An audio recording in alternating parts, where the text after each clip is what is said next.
If you want talk, games, and fun all rolled into one, well, you've come to the right place. This is The Game Show, where host Bradley Clarke and his special guests talk about the world of television game and competition shows. But Bradley's guests aren't here to just talk. They came to play a game as well. What will today's topic be? What game does Bradley have planned? There's only one way to find out. It's time to start the show. You heard the man. Welcome to The Game Show. And here's your host, the Bradster himself, Bradley Clarke.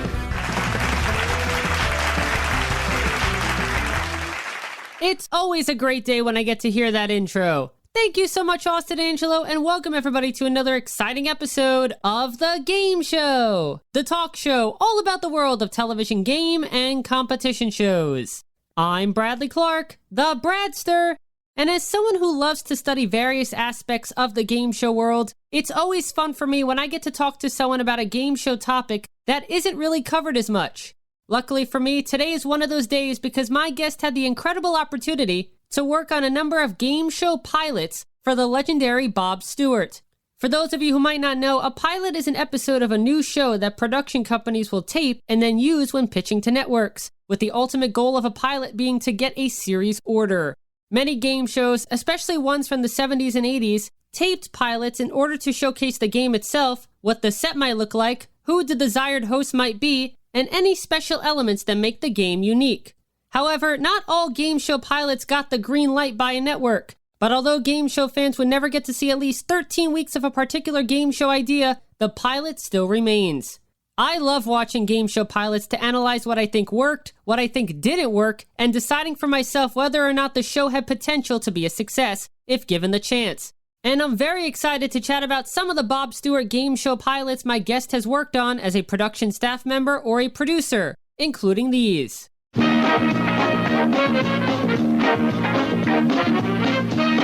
name of the game is Caught in the Act, and you can play for any prize you choose, plus $10,000 in cash.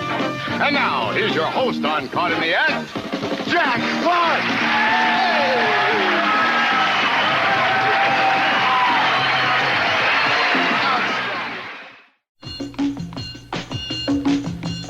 This week, Joanne Worley. Bonsoir. Robert Urich. Hi there. Hi. Joyce Bulifant. Hi there. Michael McKeon. Hello. And Deborah Lee Scott. Hello. Will be competing against these 5 dance instructors on The Riddlers. With your host, David Letterman.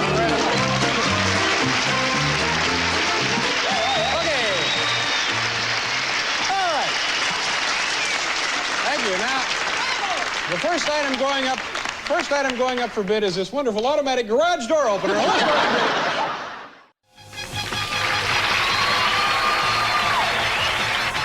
television game has 10 players and shows you one half of the question for $10,000 and a brand new car? The answer is...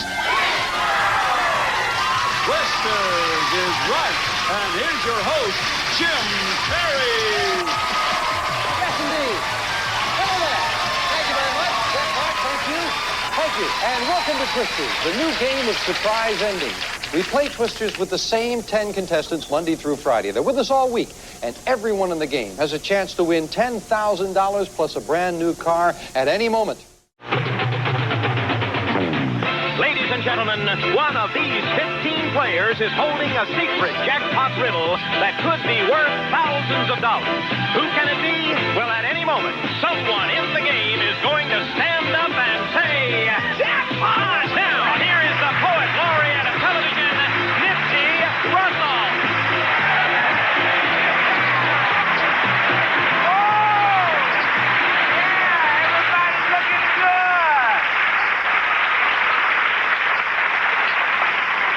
They just made a movie about a mermaid. I don't understand the reason why. It's not enough woman to make love to and too much fish to fry.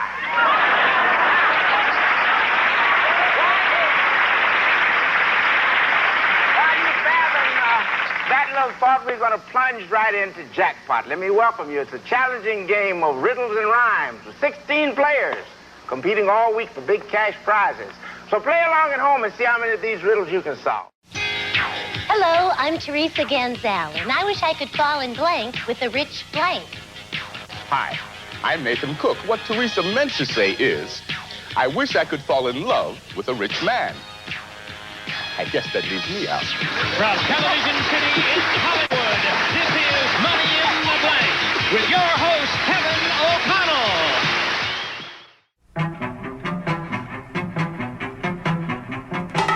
10, 20, 30, 40. It's $50,000 a minute with Shelley Smith and Charlie Siebert. And your hosts, Meredith McRae and Jeff Edwards.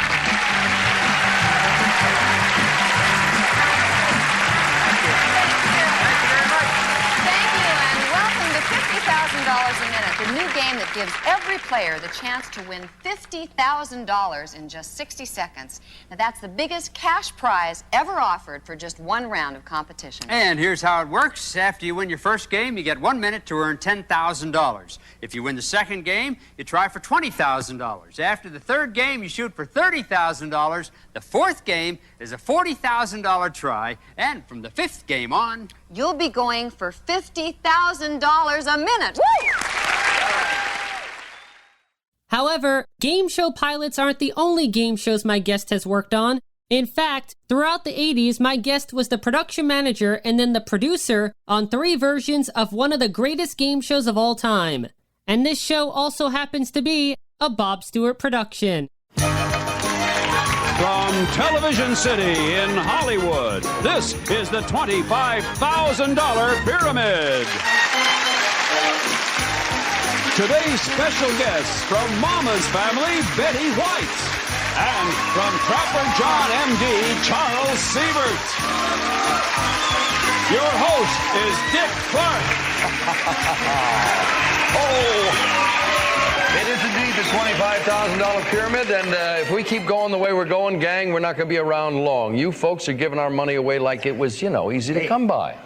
You have given away $50,000 this week. Don't you realize the significance of this? I'm sorry, Dick.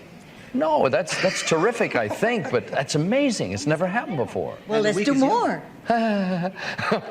You know who's trembling back there is Mr. Stewart. I mean, he's saying, oh, no, actually, we have, over the course of years, given away $7 or $8 million. So the giving away of money is the happy part about all this.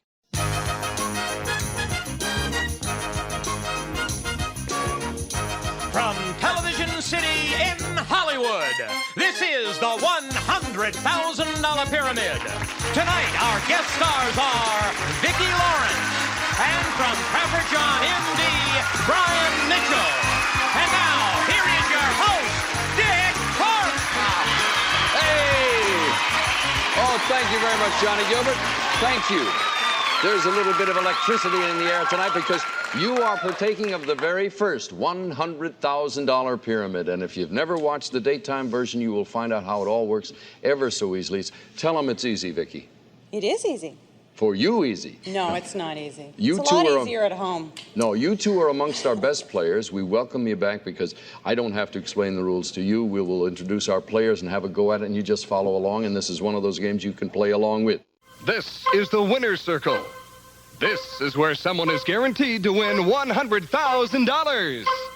From Television City in Hollywood, this is the $100,000 Pyramid. Today, our special guests are Teresa Ganzel and Soupy Sales. And here's your host, John Davidson. Thank you very much, and welcome to Monday. Well, thank you. Welcome to the $100,000 Pyramid. We're glad you're watching us, and we're glad we're back on the air. Winner's Circle. Let's talk about that first. If you win the first game, you'll be playing there. That's what our show is all about, for $10,000. If you win both games, you'll be playing for a total of $25,000.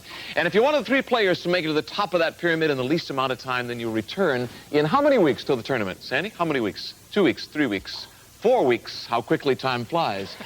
For our $100,000 tournament. Don't miss it. Yes, it's the $25,000 pyramid and the $100,000 pyramid. During the 1982 to 1988 Dick Clark hosted run, as well as during the 1991 season of the $100,000 pyramid hosted by John Davidson, my guest saw many contestants reach the top of one of game show's ultimate summits. And my guest also saw many contestants become disappointed after hearing the dreaded cuckoo or the dreaded buzzer. In addition to having the special privilege of working on Pyramid, my guest is the former Senior Executive Director and former Senior Vice President of the Daytime Emmy Awards, as well as the former Executive Producer of the Daytime Emmy Awards ceremony. Please welcome onto the game show for the very first time, David Michaels. David, thank you so much for joining me today. Well, thank you for having me. It is such a pleasure having you on today. You know, as a proud game show purist who loves the era that you worked on, I'm beyond thrilled to get to pick your brain today of all your game show goodness. I'm looking forward to it. And those were the days. Those were the glory days. So we're going to talk all about your game show career. And then later on, we are going to play a game. And by we, I truly mean we, because we are going to be partners in a game that you know and love. So I hope you're ready. I hope so, too. Don't worry. Since I'm playing too, you know we have to win. Yeah, all right. As long as we win. So, David, are you ready to start talking about game shows with me? Absolutely. Excellent. So I want to start off by asking if you were a fan of game shows growing up, and if so, what were some of your favorite game shows to watch? Yeah, I mean, I always liked them. What did I watch growing up? Jeopardy, Concentration, and then in the 70s, the Bob Stewart shows, Jackpot. But when I first saw Pyramid, I just thought that was the best game I'd ever seen. You would know the years better than me, but when the New York show was first starting up, it just fascinated me. This is like nothing else. And I never, ever dreamed where that would lead. And I know you started as an actor and a model, so was that career path trying to lead you towards television, or did you really have no interest at all working in television to begin with? I had interest as an actor, but it never really occurred to me I was going to be anything else. And quite honestly, like lots of good things in my life, it kind of happened by accident. I was actually a contestant on early New York Pyramid. And there was this wonderful, wacky woman named Edie Chan, who was the contestant coordinator. And she just took a liking to me. And a couple of months after I had been on Pyramid, they did a pilot called Shoot for the Stars, which starred Jeff Edwards. So she asked me if I would like to be a contestant on the pilot. And I said, sure. And I remember the pilot itself was a lot of fun. My partner was Ann Mira. It was really a good experience. And Edie made a comment that day saying, you know, you would really make a good producer. And I just kind of looked at her funny and said, oh, well, thank you very much, but I'm an actor. So a little more time passed and the pilot sold. And without asking me or telling me or anything, she had put my name in for a production interview for the new show. And I knew nothing about it. I just got this phone call saying, you have a job interview tomorrow. So I thought it was kind of funny. I really didn't take it seriously. So I went and I walked in and I met a woman named Anne-Marie Schmidt, who was just the best. And she was the one who interviewed me. And the interview consisted of where do I like to eat? What's my favorite wine? I mean, it was absolutely just a social call. And again, since I wasn't really taking it seriously, I just had a great time at this interview and I loved this woman. And I left saying, well, that was fun. And a few days later, they called and said I had the job. It was just completely out of nowhere.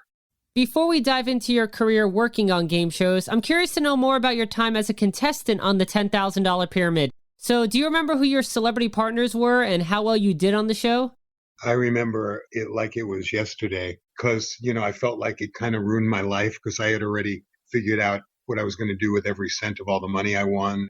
So my partner was Lee Merriweather. And although one of the nicest, loveliest people I ever met was just not a very good pyramid player. The first game I lost. And then finally I got up to the winner's circle on the second game. So off I go to the winner's circle, and Edie suggested I give the clues, partially because I always was very good at that. And also maybe it was because of who the celebrity was. I don't know. So I said, sure. And this man comes running up to me. He was wearing sneakers and kind of an old shirt.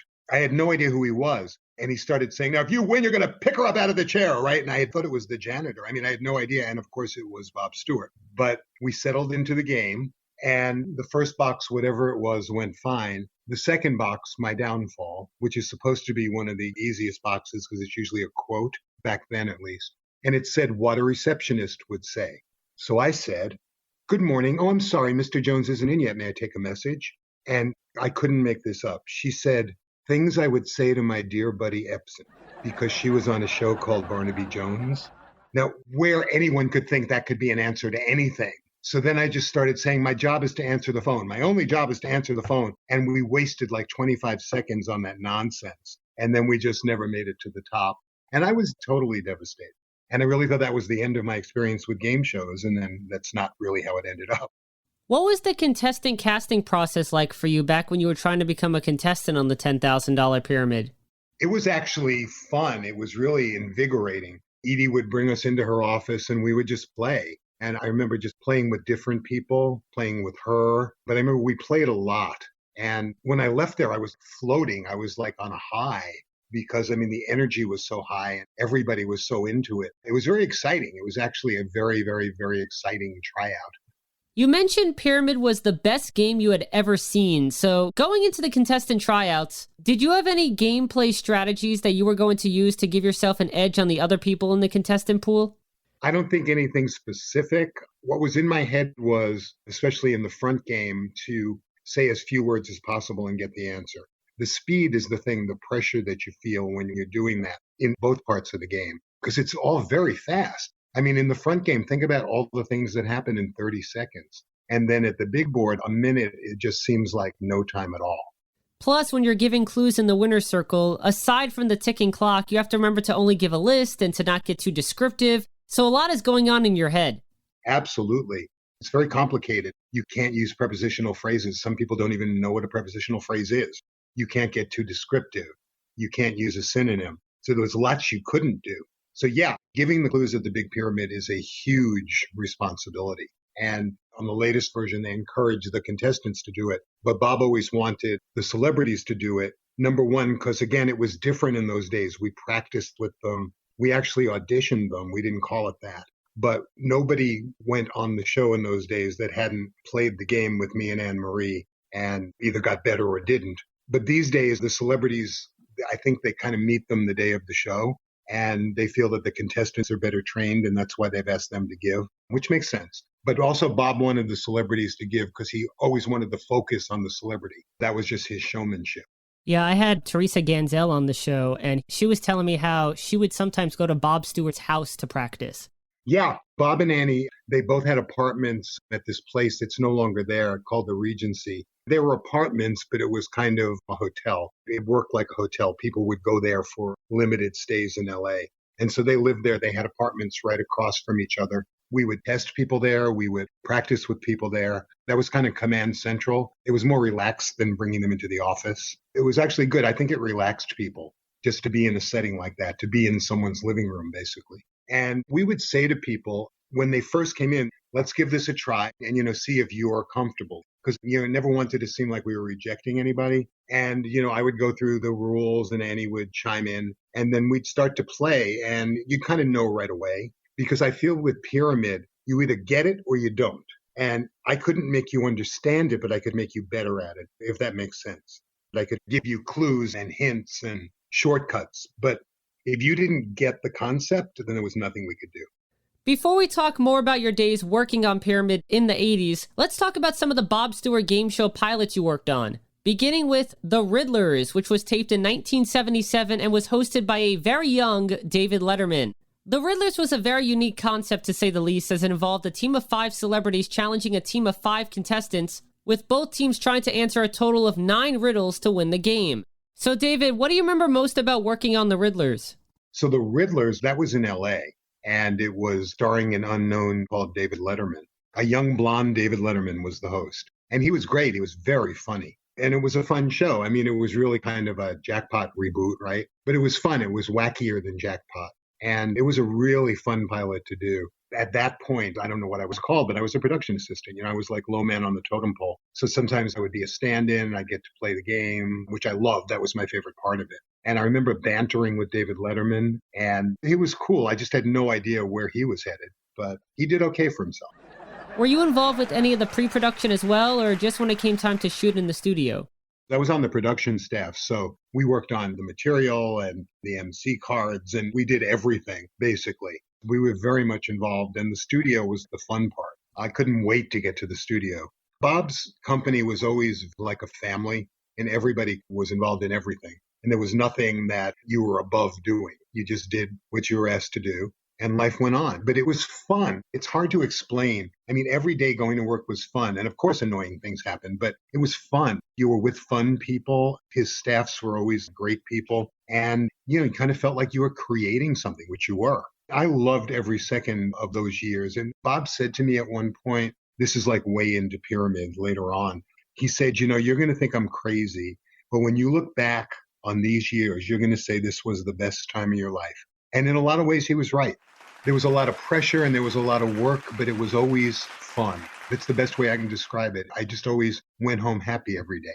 You also have to realize it was so different because when Pyramid was on CBS, to work on Pyramid, that was a full-time job, 52 weeks a year, where now things get done in 6 weeks and you're done. But back then it was, you had a job all year long and then the next year. And it's very different now. Right, yeah, especially when shows are in prime time and not in daytime or syndication. Yeah, absolutely. I'm glad to see all these shows showing up in prime time, just because I feel like there's kind of a resurgence of the games now. But yeah, there was nothing like the good old daytime shows, because it was the time, our competition for the Emmys was Jeopardy. Many of the game formats for the Bob Stewart pilots you worked on involved elements from previous Bob Stewart pilots or shows. For example, the bonus game for the 1984 Nipsey Russell hosted pilot of Jackpot was basically Shoot for the Stars, which turned into Double Talk. The bonus game for Money in the Blank, which was called the Board of Familiar Phrases, was literally the game 3 on a Match. The main game for the Henry Pollock II hosted pilot IQ was a revival of I Guess. And the main game for the Jeff Edwards and Meredith McRae pilot $50,000 a Minute was the bonus round from the Twisters pilot with Jim Perry, with the $50,000 a Minute bonus game being the same bonus game from Double Talk. Brad fact! So David, did you ever ask Bob why he decided to just reuse game elements instead of creating new ones? And do you think Bob relied too heavily on trying to sell his previously created game formats in a new setting? No, absolutely not. I don't think that would have gone over well because he always thought there was something different about it and that's why it was fine. Or I think he also felt like if something works, why not do it again? Just make it look a little differently. That was Bob and he got away with all that recycling quite well. You got my mind reeling now thinking back to the pilot days. And even when we had a show on the air, there would still be all these run-throughs and pilot things going on in the office. He was always trying to come up with something new. And, his son Sandy was involved in that a lot. Sandy was really good at creating things. Did you ever pitch him any ideas? No, I actually never did. It's funny because I thought about that over the years, but we would all have input into it. My main input came with material. I was good at writing material because I ended up eventually writing Pyramid. But for the other games too, the ones that had more of the clever writing, without being asked, I would write material and give it to him and he'd go, yeah, that's really good. He'd use it. Not that I got anything for it, except my satisfaction, but I didn't ask for anything. We sadly recently lost one of the best game show celebrity players of the 1980s, Marky Post. And aside from being a frequent guest on Pyramid, even earning the distinction of helping a contestant win $100,000, she was also one of the celebrities on Pilot B of $50,000 a Minute, along with Ed Begley Jr. Brad fact! Let's get serious now. For $129,400, we're going for $100,000. Please don't use your hands. Give only a list. All the usual rules apply. For $100,000. Here is your first subject. Go. Birds, airplanes. I explode in the desert, and scientists have invented me. Oh, what a bomb and Hiroshima, says. yes. The mattress, the little mattress, the Things little on a cot. slats, Things the in a little crib. bumper, yes. Moon, spoon. Oh, words. Yes. Football players. Things with padding. Motorcyclists. Helmets. Yes.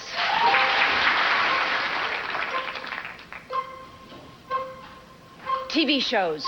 Things that are Some drama. TV shows. Drama, rerun. Some filmed, edited.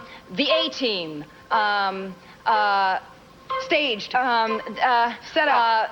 Hour-long action TV shows. Things that are continued. Fights.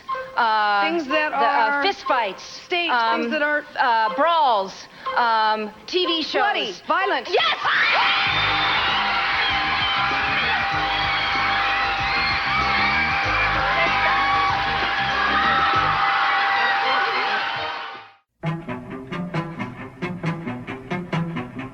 $10, $20, $30, $40, $50,000 a minute with Marky Post and Ed Begley Jr. And your hosts, Meredith McRae and Jeff Edwards.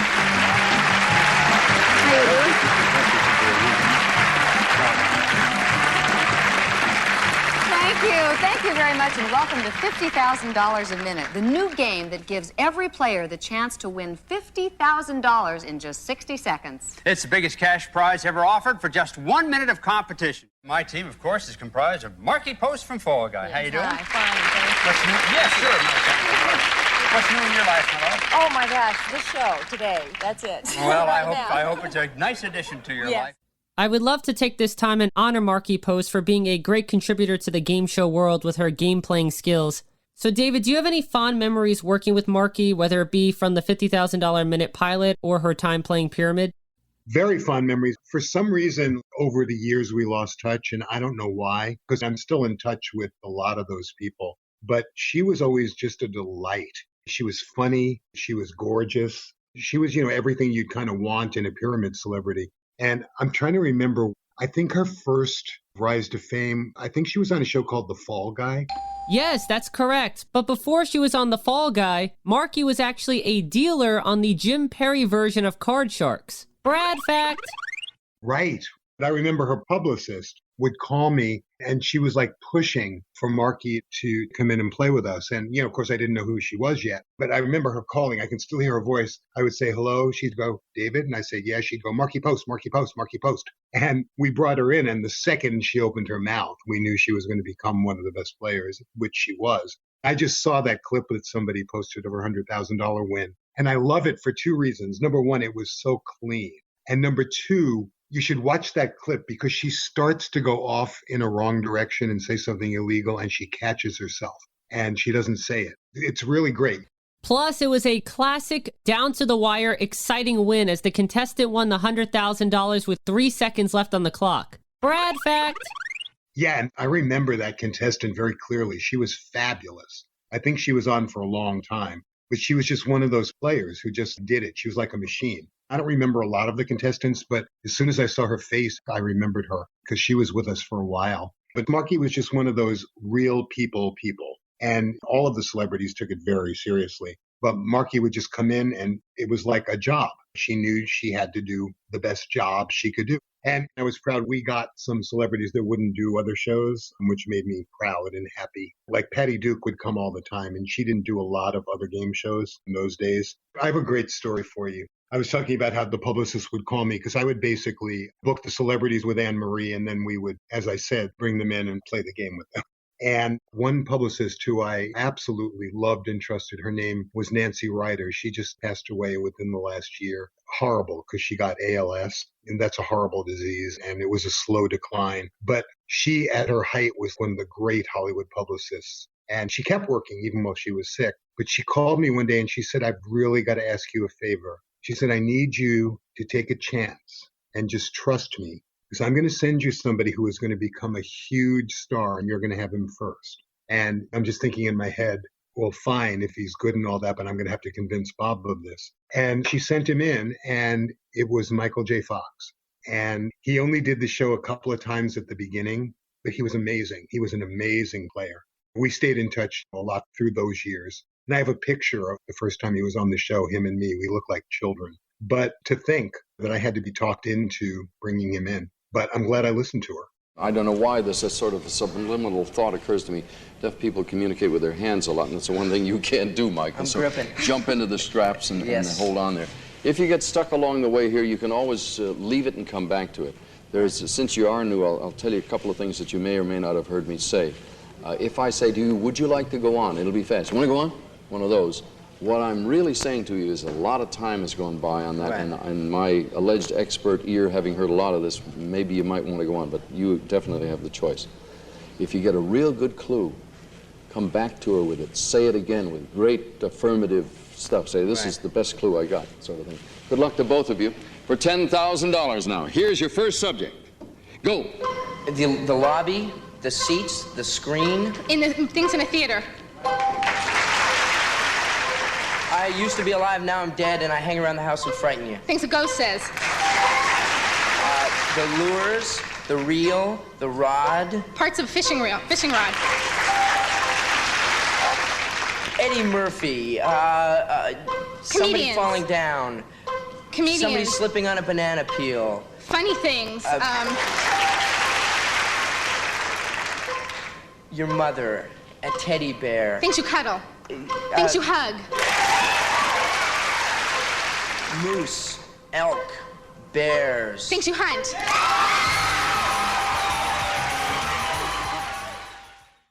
A lot of celebrities became household names thanks to their appearances on game shows, and I guess you can say Michael J. Fox is a part of that group.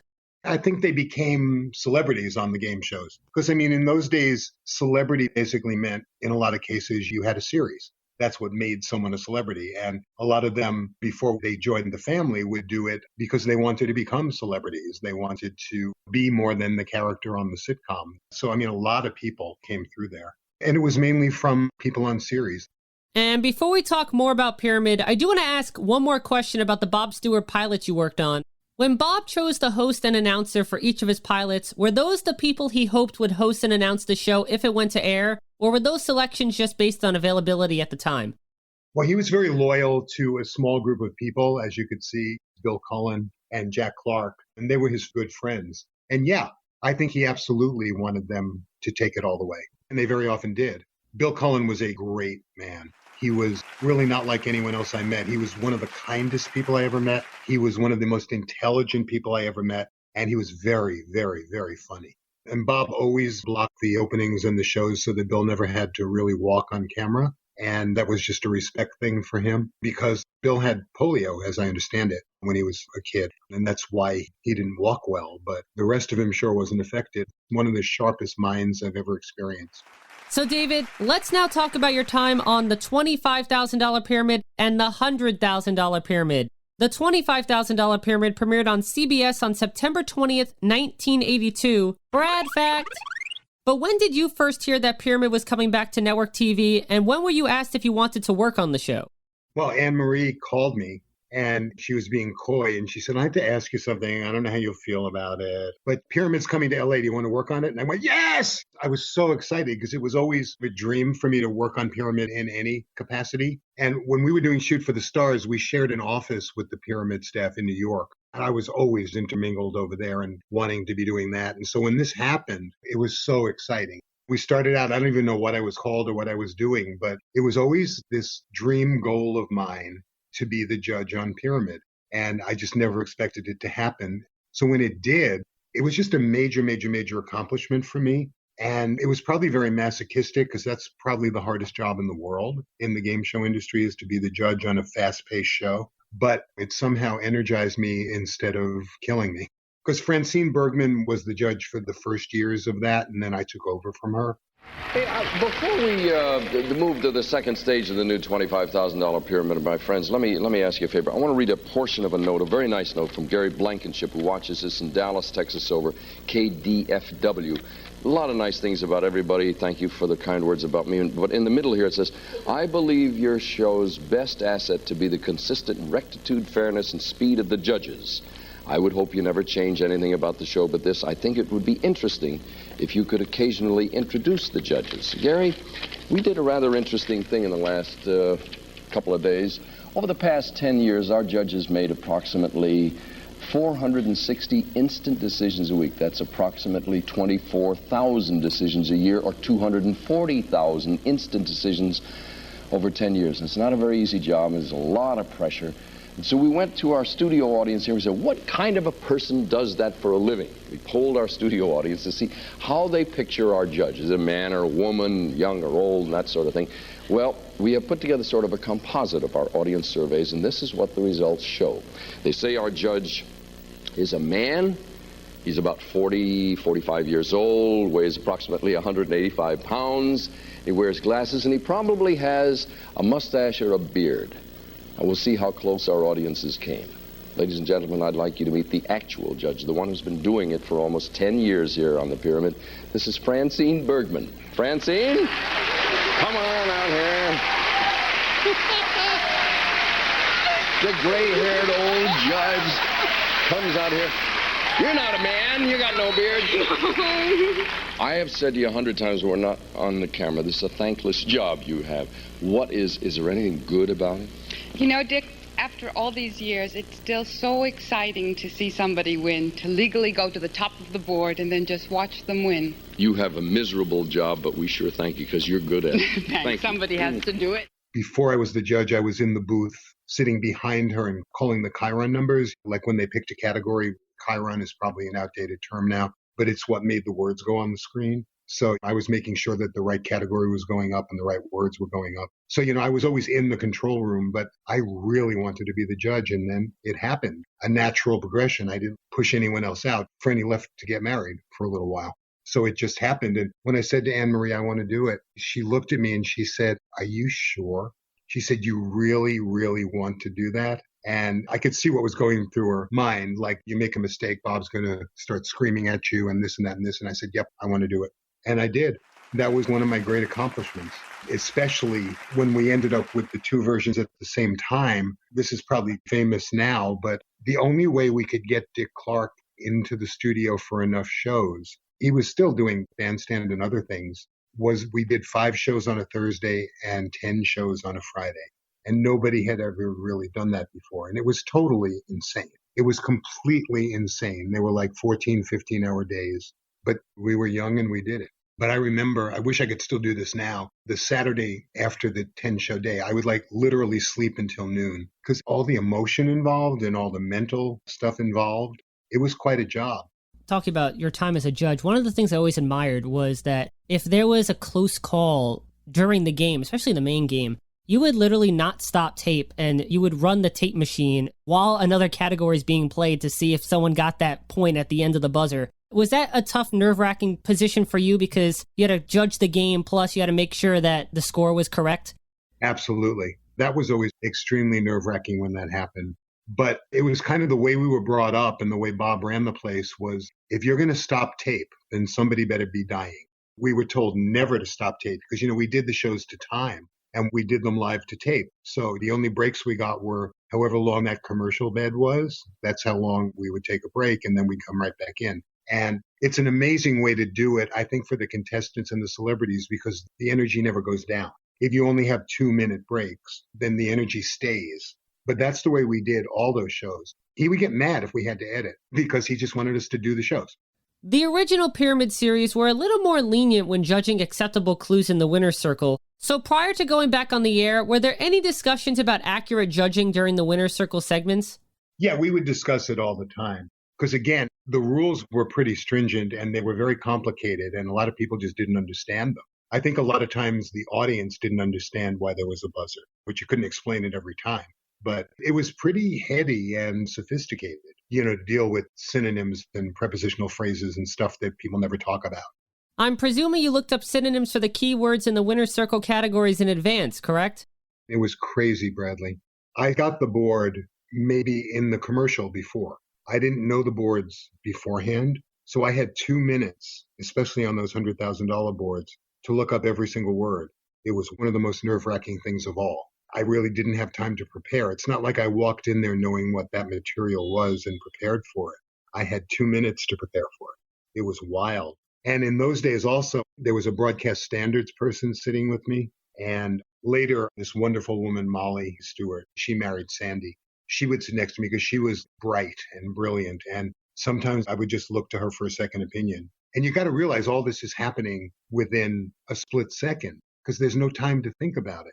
In fact, for the cuckoo, if in the front game, if there was a cuckoo, I would just say cuckoo or right. And there are still people, if I go to CBS TV City and I walk by them, they go, right, right, right. I was famous for my exuberance when I was judging. But we tried it at the beginning with me saying the word buzzer, and it took too long. Because you have to realize if I said right, a whole bunch of things happened. A bell rang, the score changed, the word changed. So there were lots of people waiting for whatever came out of my mouth.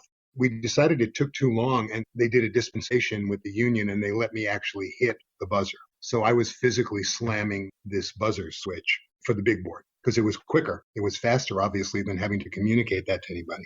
Right, and especially when a trilon needs to be turned. Exactly, manually by men, yes. In 1985, the $100,000 pyramid began. David, when you first heard that a syndicated pyramid series was going to be produced on top of the daily CBS series of the $25,000 pyramid, what was your initial reaction? Well, see, we were so young and crazy and into what we were doing. Nobody said, how are we going to do that? Everybody said, oh, wow, we're going to get extra money. That was really the reaction. And we did. We got extra money because we were doing 2 shows. And so the big discussion was, wow, are you going to save all the extra money? Or what are you going to do? So it just was very exciting. And $100,000 and a syndicated show, that was very, very exciting stuff. $100,000, think how much money that was in 1985. I remember warning the celebrities about it because you wanted to go fast, but you didn't want to go so fast that you were going to do something stupid. So you had to balance the controlling what was coming out of your mouth and the speed, which is hard. You know, your impulse is to go, go, go. And I would always say, when the box turns around, take a breath, read it, and speak. Because otherwise you're going to say the word. One of the weirdest things that happened, I don't know if you remember this, because Bob almost killed me until he apologized. There was a celebrity and the second box turned around. And I had the show audio in one of my ears, but only in one because I wanted to hear what was going on in the booth at the same time. But I did have that. So I was really hearing everything, every breath. And the box turned around and it said what Peter Pan would say. And way, way, way off in the distance, I heard the celebrity say the answer. And so I buzzed it. And Bob came running into the booth and stopped tape. And he was screaming, saying, what the hell's the matter with you? Bah, bah, bah, bah, bah, bah, bah, bah, bah. And I said, play the tape back. He said the answer. He said he did not say the answer. And they played the tape back and he had said the answer. And Bob goes, wow, you got some ears. It was one of the weirder things that happened because I don't think anyone heard it but me because of the headphones. I think the guy was thinking out loud to himself and didn't even realize he had said it. That was probably the weirdest buzzer I ever had. How was it determined which contestants would play on the $25,000 pyramid and which contestants would play on the $100,000 pyramid? Because I'm presuming that all the potential contestants were in a single casting pool, and they all probably wanted to be on the $100,000 pyramid because they had the possibility of winning more money. Yeah, I mean, I think it was the same auditions, and I think they decided who should go on which show, the contestant department. They might have gone for stronger players on 100,000, but I wasn't involved in that. I was not allowed to in any way be involved with the contestants at all. And I wasn't even allowed to talk to them. So I had no involvement whatsoever. Anyone who had any knowledge of the material could have nothing to do with the contestants. Were there ever any talks of having an ultimate tournament where a number of the $100,000 tournament winners played against each other for another $100,000 prize to determine who the greatest pyramid player really is? I remember talking about that. It never happened. And I don't know why, but maybe if it had gone on longer, it would have. But I think that would have been great.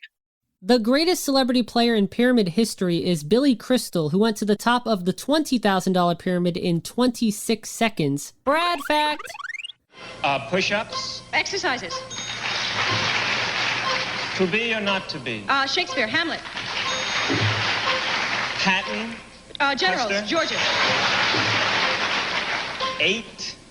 Numbers, figures. Monkeys. Things in a barrel. Old flowers. Wilted things.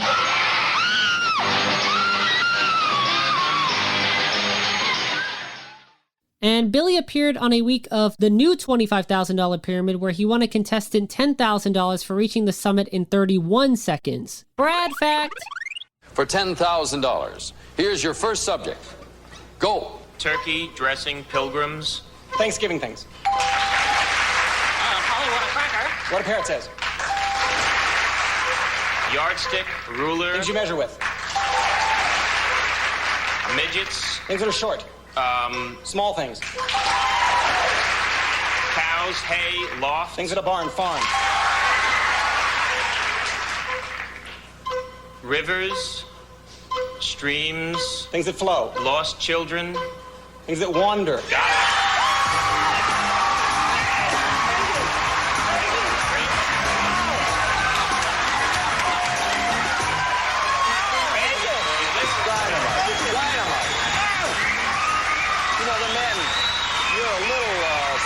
Or something. Congratulations. That's real nice. All right. See, you lived up to your reputation. However, Billy never appeared again on either the $25,000 pyramid or the $100,000 pyramid. So I'm presuming the reason why Billy never returned again was because his career had skyrocketed by that point, correct? Yeah, he was just past it in his career, but he came back that time for nostalgia. And I also think it was hard for him to come back having held that record, because what if he screwed up? He was a very good player and a very nice guy, but he just had become such a major star. I always found this interesting. In 1987, Classic Concentration premiered on NBC, and even though it was completely different, the bonus round segment on Classic Concentration was referred to as the winner's circle, since the contestant playing the bonus round stood on this elevated circular platform. I was curious if Bob Stewart ever asked Mark Goodson why they decided to call that the winner's circle. I don't know that, but I'm sure we didn't copyright it or anything. I think winner's circle was a term that existed before. Probably some kind of a sports term or something, which I wouldn't know anything about. But I mean, they never really became friends or anything, Bob and Mark. At one point, way near the end, they kind of came together. It was Bob Bowden's wedding. They were both there and they spoke. And it was like everybody was watching. But once Bob left there, I don't think he ever looked back. Mark Goodson kept making money off of him. Bob created The Price is Right. Bob really created Password and To Tell the Truth. So, Bob's legacy lived on there, but Bob didn't get anything for it financially. It truly is such a shame that Bob Stewart doesn't get the recognition he deserves for creating the games you just mentioned. Mark Goodson certainly should be given praise for what he contributed to the game show industry. But as I learned about Bob Stewart through the years, I always felt bad that Bob Stewart didn't get the credit he deserved, despite being just as influential, if not more influential, to the history of game shows as Mark Goodson. Absolutely. It always bothered me a lot. Because you realize most people thought that Dick was the producer of Pyramid. And Dick was not ever the producer of Pyramid. He was a hired hand. He was just like any other host. He was hired to do a job. And he was very good about that, because all of his instincts of producing, he really held back on them. And it was very seldom that he questioned anything I or we did. I can tell you another story. The very, very first time that Bob and Anne Marie, they had to go back to New York for some reason. I can't remember what it was. So it was the first time that I was without them in the studio. And I believe one of the celebrities that day was Nipsey Russell. And Nipsey would always be right on the edge of doing something illegal. He was a character. So he did something, and I cuckooed him. And Dick asked to stop tape. And it was like my heart fell out of my body and hit the floor. With Dick Clarke, I almost never, ever, ever had to leave the booth and go down and talk to him, because he understood everything. So there was somebody standing behind the small pyramid who would say to him what I was saying. That was the only way I could communicate with him. I can't remember what the clue was or what the word was, but Dick said, "Why would you do that? I don't think that's right."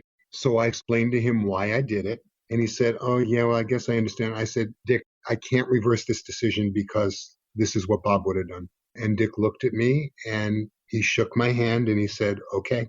And I always say that that was the day I grew up as a producer, because it was the most terrifying moment of my life. It was Dick Clarke. And he was questioning me and I was telling him he was wrong. But that's what I needed to do for the integrity of the moment. But I'll never forget that. When you talk about butterflies, I really thought I was going to pass out. But it worked out because I was right and because he was a gentleman. And he knew he was not the producer and he couldn't make those decisions. He was very ethical. So if he really thought someone was wrong, we would discuss it. And he would either be right or wrong. I certainly made mistakes as the judge. I mean, I don't think anyone has ever judged a game show without making mistakes in the pressure of the moment. Luckily, not that often. But like I said, Dick knew he was not the producer, and he always knew that, and he never acted like he was. On December 31st, 1987, the final episode of the $25,000 Pyramid aired on CBS, or so you thought, because the replacement game show, Blackout with host Bob Goen, was canceled after 13 weeks, and the $25,000 Pyramid was brought back. Brad fact! Now, in the first episode back, which aired on April 4th, 1988, Dick Clarke explained that it was the fans who wrote in expressing their hopes that Pyramid would be brought back, and that ultimately convinced CBS to give the show another chance. So, David, was this an exciting feeling for the entire crew, knowing that the home viewers were the people that brought back Pyramid to the CBS daytime lineup? Absolutely, and it never should have gone away. The show that replaced it had no right to replace it. I don't know what kind of evil doings went on, but it never should have happened. It was amazing that it came back, but it was the right decision. It deserved to be there. I think it should have lasted a lot longer than it did, actually. Unfortunately, after 13 weeks, the $25,000 Pyramid was once again canceled and aired its final episode on July 1st, 1988, being replaced on the following Monday with Family Feud, hosted by Ray Combs. Brad fact! Yeah. Like I said, Pyramid never should have gone away. And then on January 6th, 1991, the $100,000 Pyramid returned in syndication with host John Davidson. Now, at the time, Dick Clarke was hosting and producing The Challengers, which is why he couldn't host the new version of Pyramid. But I'm curious, were there any other people considered for the hosting job of the syndicated $100,000 Pyramid besides John Davidson? I honestly don't remember. John was great. I liked John very much, but it was a much different job for me with John than with Dick. And I'm not putting him down in any way. But remember I said to you, I almost never went down out of the booth to talk to Dick, but I was down talking to John a lot. Just because John needed more guidance through it. It didn't come as naturally to him as it did to Dick. Just personality-wise and charm-wise and every other-wise, he was a great, great, great host. But I don't think the game stuff came as easily to him as it did to Dick. But I enjoyed working with John very much. He's a character. He still is a character. I'm guessing you continued to write some of, if not all, the game material for the John Davidson version, correct? Yes. I wrote the shows completely. Anne-Marie Schmidt used to do it, and then for a while Francine did it, then I did it. But I mean, we totally were taught how to do that by Anne-Marie because there was a pattern to it. There was a pattern to the way we wrote it, and it worked. I love the new version, and John Ritchie is doing an amazing job as the judge, but they write it differently than I do, and I liked our writing better. I mean, I guess I can say that. It's not too controversial. Believe me, I'm not putting down the show. I watch every episode of it, but sometimes they'll use two opposites back to back, which I don't like. I think it's too easy, and I can't think of an example now to save my life. But the word black and then the word white, and so they would go not white, but and then we would go, oh, no, black, but I don't like that in the same category. But I can't watch Pyramid without being the judge. If something happened, I would scream cuckoo as if they could hear me. And, you know, sometimes John and I will discuss it after I've watched one of his shows. And I agree with John like 99% of the time. I kind of feel like, in a way, John was a protege of mine. He asked me long before he was ever going to do it, how did I write it? How did I make this kind of decision? And he would grill me, and he retained everything. He's so sharp and so bright. So I just love watching the show with him as the judge. He's a star. What are your thoughts on the 2002 to 2004 syndicated version of Pyramid with host Donny Osmond and the 2012 version of The Pyramid on GSM with host Mike Richards? Having nothing to do with Donny, I didn't care for that one. I didn't like the changes they made. I just didn't really like that version at all. And the Mike Richards version was okay. But I think the one that's on now is the closest to what we accomplished. In between the Dick Clarke Pyramid cancellations and the John Davidson Pyramid, you are a producer on the 1989 syndicated game show Pictionary, which was a Barry and Enright production. One of these two teams will win great prizes for drawing words. Felicity will keep score of the words they draw, and our square judge will make sure they don't break the rules. So play along as we play Pictionary. Now, let's meet a guy who wears makeup only because he needs it, Ryan Robbins! Thank you, Holly, and welcome to Pictionary, where our contestants can draw blanks and still win prizes. Yes, that was wild. Dan Enright, my God, he was quite a trip. I've never met anybody like him. He was definitely one of a kind. That was quite an experience, because he goes back to those scandals and all of that stuff. I don't know that he actually ever did anything on purpose. But I remember once in Pictionary stopping tape and saying, we've got to do that over, or you're going to have to bring these contestants back because that wasn't fair. And he would say, why? And I would explain why it wasn't fair. And he would go, but why? I'll never forget that. And he would eventually listen to me. But that was quite an experience. I've never worked for anybody quite like him. And it was a kid's show, so that made it even more restrictive in the writing. Two of the biggest game shows on at the time were Win, Lose, or Draw and Double Dare, and I felt like Pictionary was kind of a combination of the two, or at least they were trying to make it a combination of the two. Yeah, probably. Before we move on to talking about the Daytime Emmys, as we wrap up the Pyramid section and overall Bob Stewart portion of your television career, David, why don't you talk about what it meant for you to work for the company of a game show pioneer for so many years? It was totally amazing. He was kind of like a monarch in a way. He was the king and everybody did his bidding, but he was also so lovable at the same time. And he would never want me to say that probably, but he truly cared about all of us. And he was extremely moral and ethical and cheap, but he would be the first one to tell you that. I feel so privileged and honored to have had him as a mentor, because that's where I learned how to be a producer, was from him and Anne-Marie, and then Sandy. He was an absolute genius, and geniuses are brilliant and they're also quirky. And he was all those things. He was extremely funny also. I mean, sometimes with a wicked sense of humor. But we had a few famous fights and we made up. It was never like a grudge thing or anything. And they were always over something really stupid. And it happened very seldom. But he and Anne-Marie were just a team that I've never seen anything quite like before. They balanced each other. But she definitely would center him when he needed to be centered. But to work for somebody like him, you said something like this earlier. It bothers me that he's not known as well as, say, Mark Goodson, because he was a total genius and is responsible for so many of the classic game shows, whether they actually became his or not. He was absolutely one of a kind, and it was devastating when we lost him. Because Francine and I, in the last probably year of his life, Francine and I would meet him once a month for lunch, and it was fabulous. There was never a silent moment at the table. We always had something to talk about. And it wasn't always reminiscing. It was new stuff, too. I miss him every single day. It was really, really, really hard on me when we lost him. Bob Stewart truly is missed, but I'm glad his legacy continues to live on throughout the thousands of hours of game show content that he produced over the years. So, David, let's now talk about the Daytime Emmy Awards, because in 2012, you were named the Senior Executive Director of the Daytime Emmys, as well as the Executive Producer of the Daytime Emmy Awards ceremony. Then in 2014, you were named the Senior Vice President of the Daytime Emmys, which you held until 2019. First of all, how did you initially get involved with the Daytime Emmys and become the Senior Executive Director? There are two different TV academies, Natus and Addis. Addis being the one in LA and Natus being the one in New York.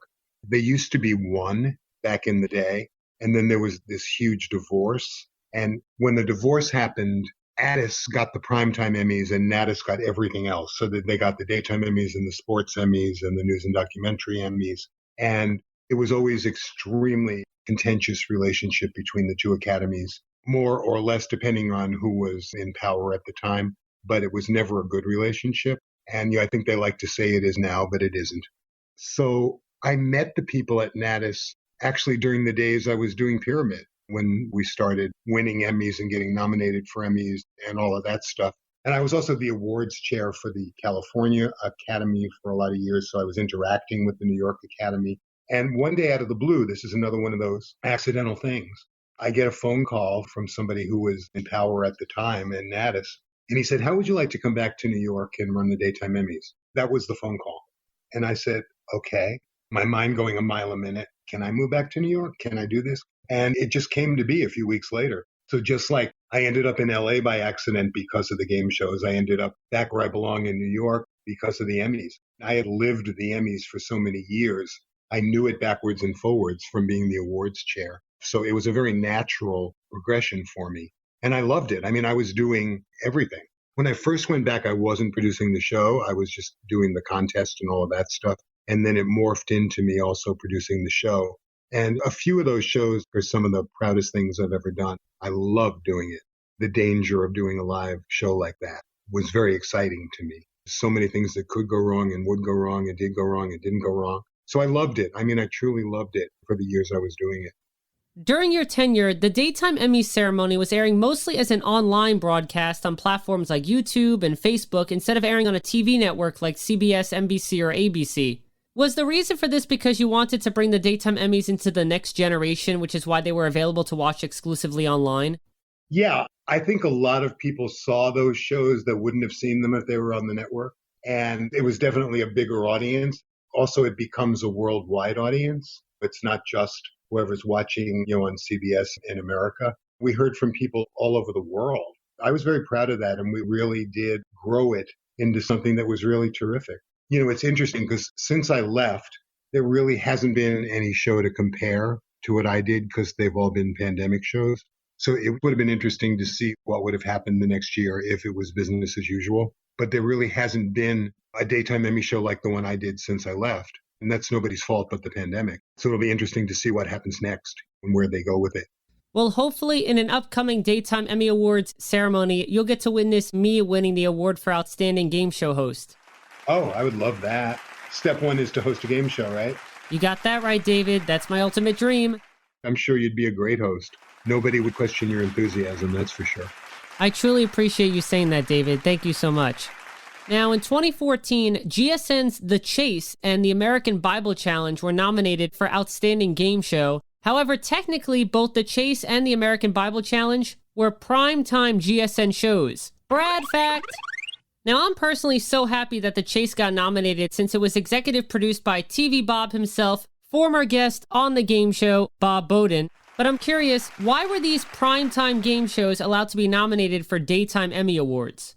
Well, there was a ruling years ago that the fringe shows would go to daytime, like shows like Jeopardy, which most places air between 5 and 8, I guess. But the GSN shows had a single feed. If it was on at 8 o'clock in New York and it was on at 5 o'clock in LA, it was a single feed. It wasn't 8 o'clock both places. So if a show has a single feed from the East Coast, then it is not in primetime more than it is in primetime.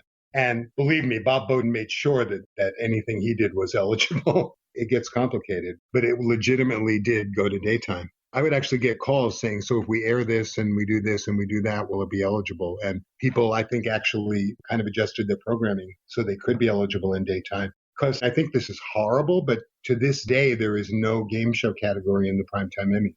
I know that's been a project of Bob Bowden's for a long time, but to put any competition show in the same category, so Family Feud would be against The Amazing Race. I mean, that doesn't make any sense to me. And that host category makes no sense to me. Should Michael Strahan be nominated or should the host of The Amazing Race? It doesn't make any sense. I mean, it's never made sense. And I think it's wrong. I really think it's wrong.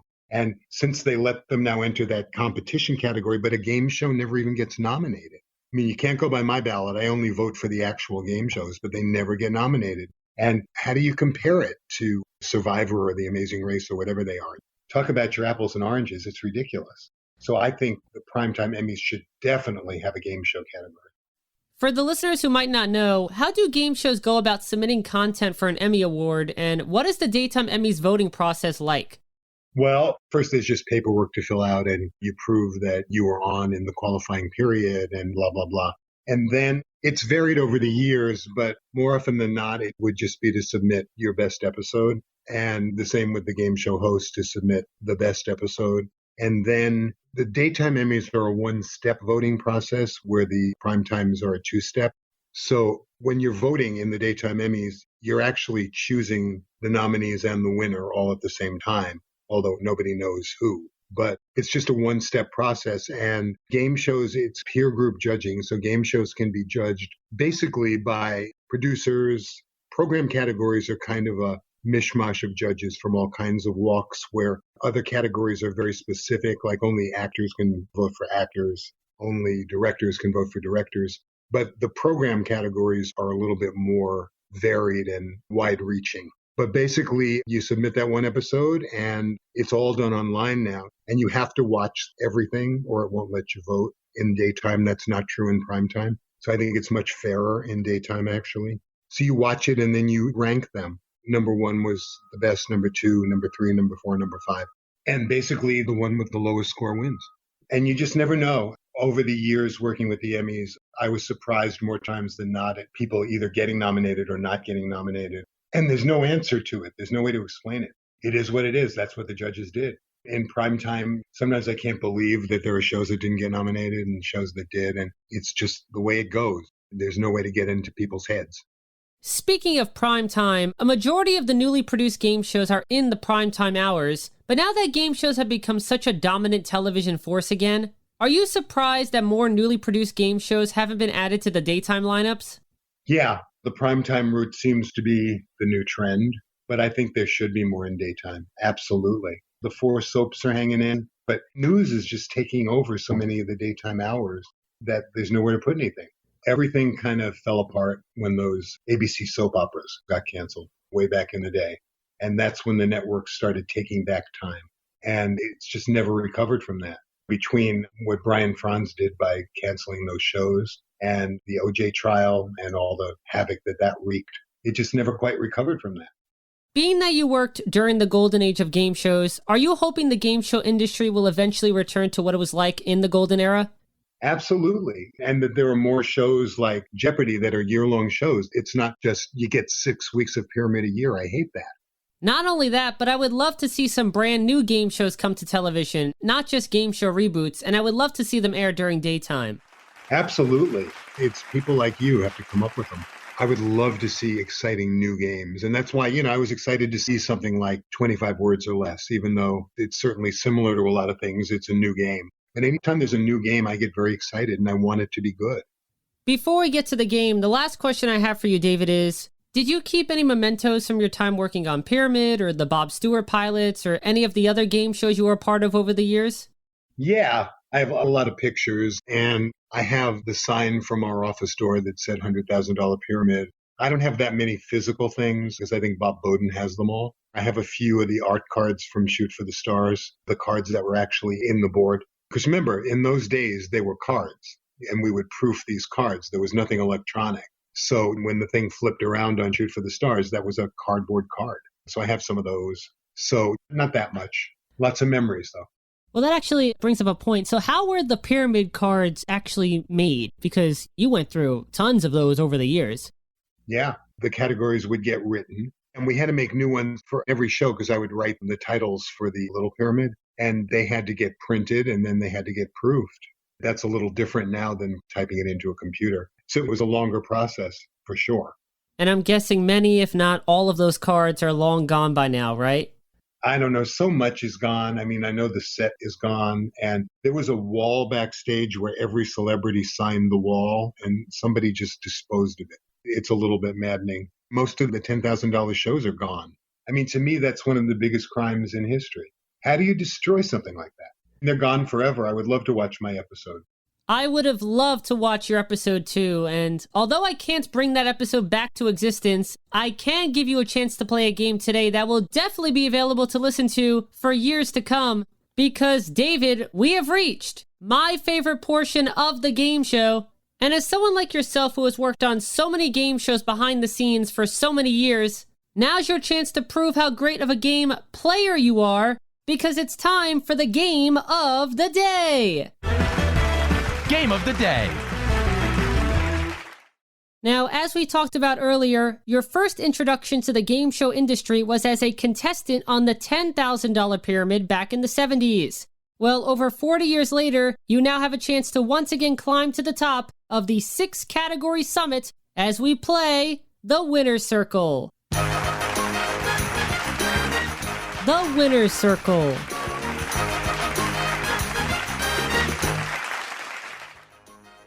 Now, David, before the show, I enlisted the help of a mutual friend to actually create all of the Winner's Circle rounds that we'll be playing during this game. The reason being is that I didn't want to know any of the answers before the start of the game so that we can play an authentic and legitimate version of the Winner's Circle. So, David, please help me in thanking a guy who calls you his mentor and a guy who is no stranger to the Winner's Circle, as he is the judge on ABC's current version of the $100,000 Pyramid, the one and only John Ritchie Jr. Thank you so much, John, for creating this game for David and I to play, and I will do my very best to help your mentor become the greatest Winner's Circle guesser in the show's history. So here's how this works, David. I told John you were coming on the show, and I asked him to create 4 Winner's Circle rounds. He then sent me the rounds in an email file, which I can honestly say I have not opened. In fact, I will not see any of the answers for a specific round until I say, here is our first subject, and the clock starts for that round. So John created 4 Winner's Circle bonus rounds that you might see on an actual episode of Pyramid. As you know, David, there are 6 categories in every round, each progressing in difficulty, and the goal is to get to the top of the pyramid in 60 seconds or less. I'll be giving the clues, and despite this being an audio-based show, with nobody being able to see me, I am assuring you and the listeners that I will be playing by the rules. So I will not be using my hands, and just like on the show, I can only give a list of items that fit the subject. If I get too descriptive, I have to disqualify myself and forfeit the top amount of points we can win for that round. And while we're on the subject of points, each category increases in point value. The first category is worth 50 points, the second is worth 100 points, the third is worth 150 points, then 200 points, 250 points, and the top category is worth 300 points. However, if you guess all 6 categories and we make it to the top of the pyramid in 60 seconds or less, we will earn a total of 2,000 points. As a partnership, we're going to play all 4 Winner's Circle rounds, and if we can accumulate a total of 4,000 points or more, we can declare ourselves Winner's Circle winners. Now, over the course of the game show's history, I have played the Winner's Circle twice. The first time was with legendary Pyramid celebrity player Teresa Ganzel, and the second time was with the head writer of ABC's The $100,000 Pyramid, David Levinson Wilk. So far, I am 1-1 as I unfortunately lost with Teresa Ganzel, but I won with David Levinson Wilk. So David, aside from you hopefully getting your first game of the day win on the game show, I have the chance to get myself above a 500 average and earn a 2 out of 3 record for the Winner's Circle. And just so everyone knows, these are all brand new rounds that John has created for me. And to reiterate, I have not seen any of the answers beforehand. So David, after transitioning in your career from Pyramid player to Pyramid producer, are you ready to get back to your humble game show beginnings and play a game of Pyramid? Absolutely. Then let's play the Winner's Circle. Remember, David, we have to accumulate at least 4,000 points over the 4 rounds, and let's begin with round 1 of the Winner's Circle. And as I open the email file, the title page says, "Don't flip to the next page, and remember, the judge is an asshole." For the listeners who don't know the story behind the phrase, "the judge is an asshole," why don't you explain it, David? Well, it evolved. It started with the fake feud between Vicki Lawrence and Dick Clarke. The time that actually started, Dick would come in after a big board if they didn't win, and he would give a few good clues, which I had said I would give him ultimate clues. So Vicki didn't win, and Vicki needed to win always. Vicki's like a fierce game player. I love her to death. So he came in and he said what a perfect clue would have been for that category, and the contestant got it.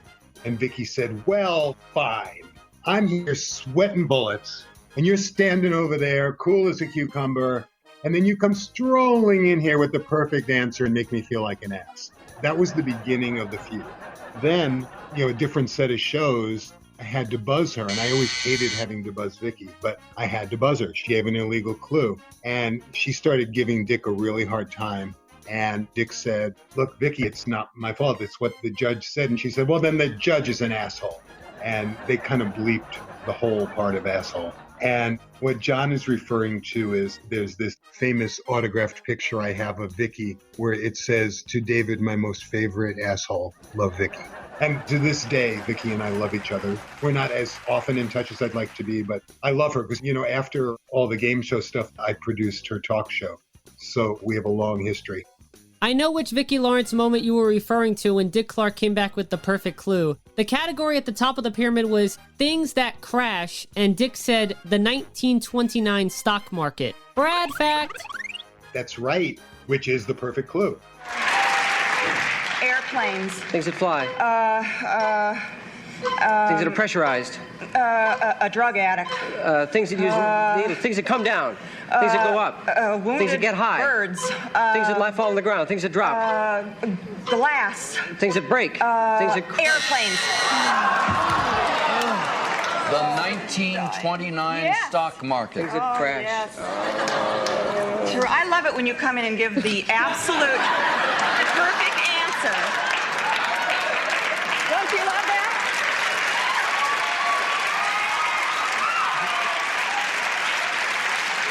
I mean, we're sitting here sweating bullets. You come strolling in and give the perfect answer and make me feel like an ass. See you around. We'll be right back. Well, hopefully I can give you all the perfect clues as we play the Winner's Circle. David, let's get into the game. 60 seconds is on the clock for 2,000 points. Here is our first subject. Go. The faucet, the spigot. Part of a sink? Yes. I'm the capital of England. You are London. Yes. Bubble. Spearmint. Types of gum. Yes. You point with them. You cross them. You pick your nose with them. What you do with your fingers? Yes. A bar. A nightclub. A concert. Things that are loud. Yes. A judge. A newly bathed person. Things that are clean. A judge. Oh, time's up. Damn. A judge, a newly bathed person. Oh, things that wear a robe? Yes. Damn. People who wear a robe was right. But that's okay, David. We didn't get the 2,000 points, but we are on the board with 750 points, which isn't bad for round one. Okay. We have 3,250 points to go, and we have 3 rounds left. This is now round 2. 60 seconds is on the clock for 2,000 points.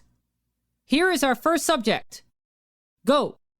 2, 4, 6, 8. Even numbers? Yes. You put me on a boo-boo. What a Band-Aid say. Yes. The antenna. The screen.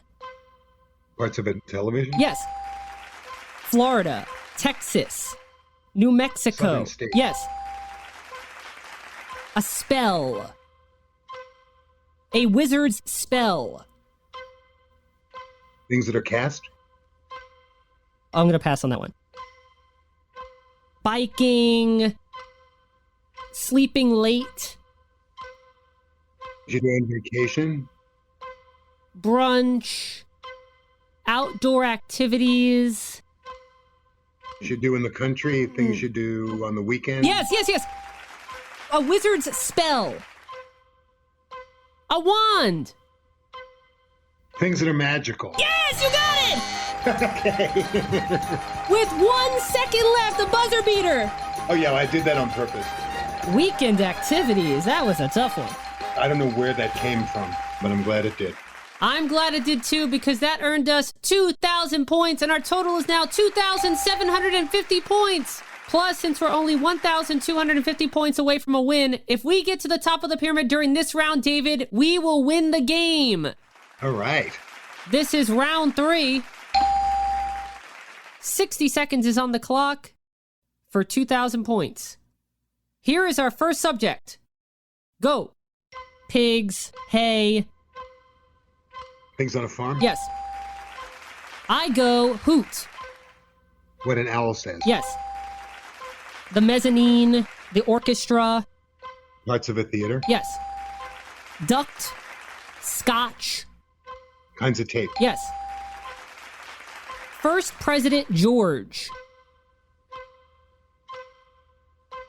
Actor Denzel. Oh, people named Washington? Yes. Spices. Discounted clothing. Things on a rack? Yes! Yes! And with those 2,000 points we just earned, our total is now 4,750 points, which means, David, we have won this game of the Winner's Circle.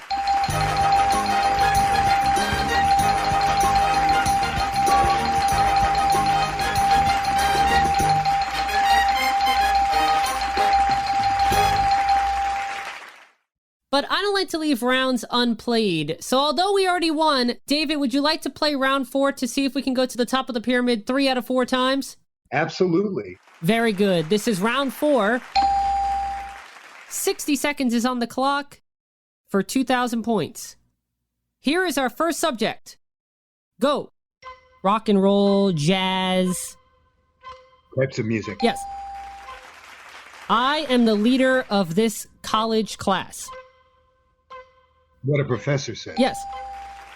Molars, canines, incisors. Types of teeth. Correct. Cereal, candy, coffee. Things in a box. Let's pass this one for now. A nightworm. A newborn baby's skin. A party stick. A firefly. Things that glow? Yes! A shopping cart, a baby carriage, an elevator button. Things you push. Yes, and time's up. We got things you push in time, so we'll get the points for that category. The one I passed on, I said cereal, candy, coffee, soda would have been a good clue. Things with sugar? Yep, that's it. But despite not getting things with sugar, we did get 850 points that round, which brings our final total to 5,600 points. So once again, David, congratulations. We have won this game of the Winner's Circle.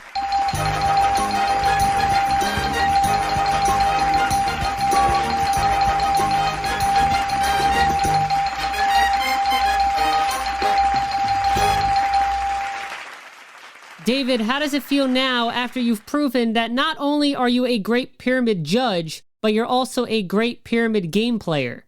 Oh, it feels amazing. To this day, I love playing the game, especially with good players. It's still like one of my favorite things to do. You know, with John and Mandel and stuff, of course we play with each other, but you know, we've played with some of the pyramid celebrities. In fact, there was one evening, and it turned out to be not that long before we lost him. We had a game night at Eileen Graff's house, and Bob came. And he would never play. And Bob actually played the game, and he had such a good time. It was great. And you know what screwed him up on the big pyramid? Types of shampoo. And he said, "What the hell would I know about that?" He's bald as a billiard ball. He didn't know the name of one shampoo. But otherwise, he played great.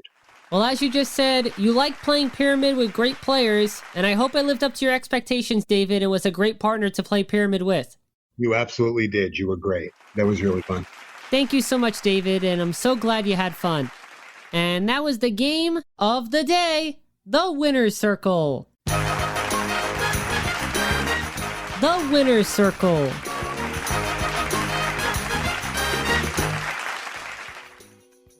Well, David, this has been such a pleasure being able to talk to you about your game show career, as well as your time with the Daytime Emmy Awards. So thank you very much for being my special guest today. Well, thanks, Bradley. It was fun.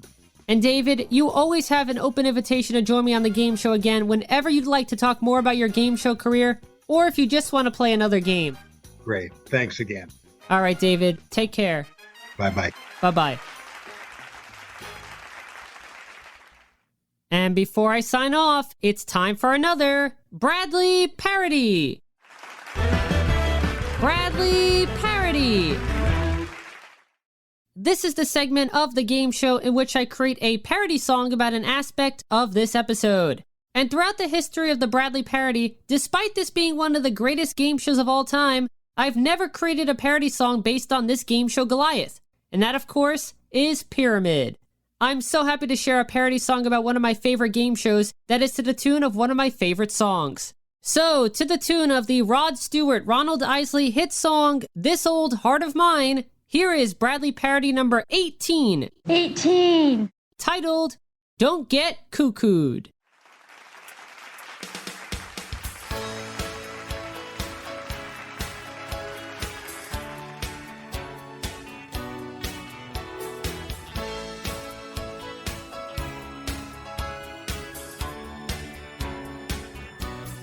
When you're on Pyramid and it's your turn to give, you don't wanna say a word that'll make you hear the cuckoo bird. If the answer's pen and pencil's the clue, you said get ready to hear that sound every contestant dreads. Maybe you were nervous, that's why you had a slip of the tongue. But read each word carefully, because you don't want to lose points for a mistake that was dumb. Don't get cuckooed while giving clues. It's not hard. Don't get cuckooed while giving clues if you want to win money.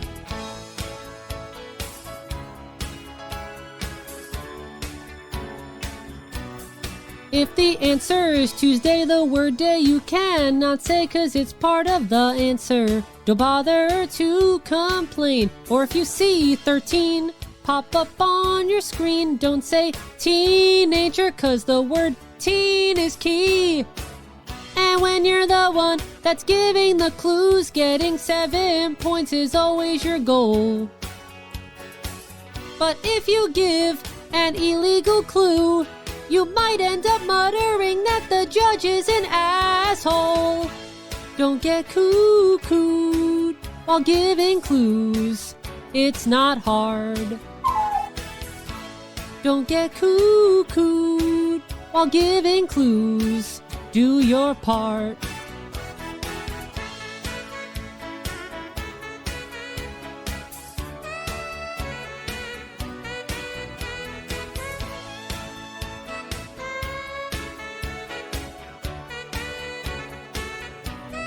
When you're on Pyramid and it's your turn to give, you don't wanna say a word that'll make you hear the cuckoo bird. You've practiced the game, and what would be very lame is if you blatantly say what's right in front of your face.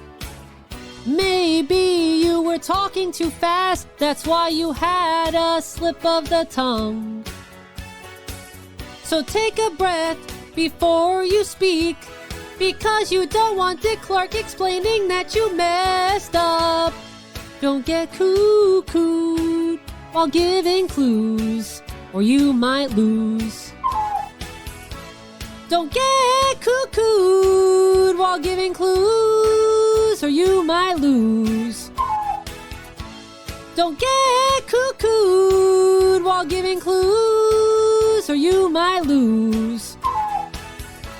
Don't get cuckooed while giving clues, or you might lose. Don't get cuckooed while giving clues, or you might lose. Don't get cuckooed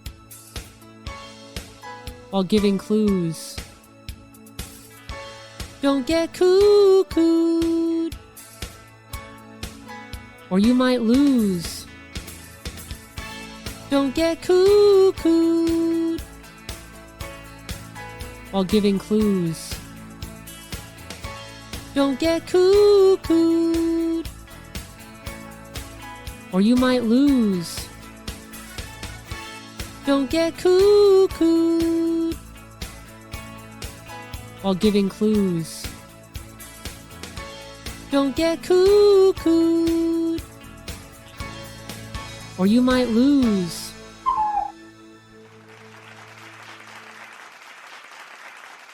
All future Pyramid players, let's face it, getting cuckooed while playing Pyramid sucks. So I highly recommend that you take all of the advice I mentioned in this parody to heart.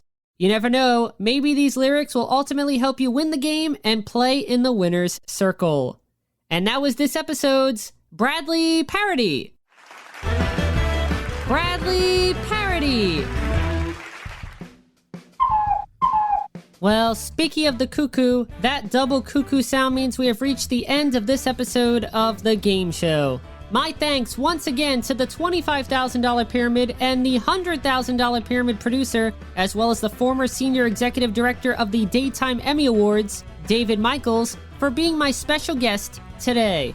Now, I mentioned during the Game of the Day segment, two of my previous guests on the game show also have a Pyramid connection. Legendary Pyramid player Teresa Ganzel and head writer on ABC's The $100,000 Pyramid, David Levinson-Wilk. In addition, the man behind all of the Winner's Circle categories played during today's game, John Ritchie Jr., is also a two-time guest on the game show. If you would like to listen to any of the episodes featuring Teresa Ganzel, David Levinson-Wilk, John Ritchie Jr., or listen to this episode again featuring David Michaels, all you have to do is log on to www.soundcloud.com/Bradley_Clarke, that's BRADLEY_CLARKE/sets/the game show. That's www.soundcloud.com/Bradley_Clarke, that's BRADLEY_CLARKE/sets/the game show. In addition, the game show is on YouTube. That's right, you can also listen to every single episode, game segment, Bradley Parody, and more by going onto the YouTube channel of the game show starring Bradley Clarke. And if you're a loyal friend and true, please remember to like and subscribe. Plus, don't forget to like the game show starring Bradley Clarke on Facebook and follow the game show starring Bradley Clarke on Twitter. using the handle @TheGameShowBC and hashtag #TheGameShow. And of course, be sure to tune in next time for another exciting episode of The Talk Show, all about the world of television game and competition shows, The Game Show. I'm Bradley Clarke, the Bradster, and I've got to go prepare my Daytime Emmy Awards winning speech. Talking to David really boosted my confidence that I'm going to win a golden statue one day for Outstanding Game Show Host. Bye for now. This edition of The Game Show was created and produced by Bradley Clarke. This is Austin Angelo speaking.